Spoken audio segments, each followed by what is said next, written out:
¿Por qué la mayoría de personas pierden dinero en la bolsa de valores y en las criptomonedas? Aquí normalmente es donde la mayoría de inversores inteligentes es donde empiezan a ver la visualización del proyecto y en este caso empiezan a invertir.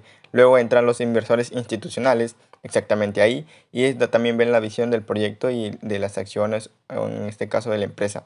Luego entran los inversores novatos, tus amiguitos que dicen que reciben señales y ganan con dos aplicaciones. En este caso entran ahí, empiezan a ganar un poquito, luego algunos venden y dicen, no, sabes que la gráfica va a caer y todo eso, pues, la pinche mamada va a caer. Entonces, no, sabes que en este caso tengan en cuenta esa zona de abajo, porque es donde probablemente el precio va a llegar, ¿no? Entonces, luego la gente empieza el FOMO, empiezan a comprar, los inversores novatos dicen, ¿sabes qué? Va a caer, va a subir, va a caer. Entonces, la mayoría de gente empiezan a seguir comprando, comprando, comprando. Entonces, la mayoría de inversores novatos siguen con la codicia, siguen con la ambición de que el precio va a seguir subiendo y optan porque esa caída empiezan a tomarlo como un retroceso para seguir subiendo, ¿no? Probablemente, pero se aferran a esa idea y dicen que el precio va a seguir continuando subiendo. En este caso, no saben lo que va a pasar, se dejan llevar por sus emociones y actualmente empiezan a perder todo su dinero. Entonces ahí es donde la gráfica se empieza a restablecer, dándose, dándose esta caída brutal hacia la baja, ¿no?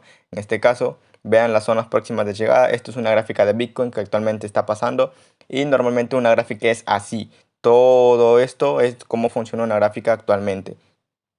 Luego la gráfica se restablece. Luego tengo estas zonas donde probablemente pueda llegar a comprar bastante, bastante. En este caso lo que es Bitcoin.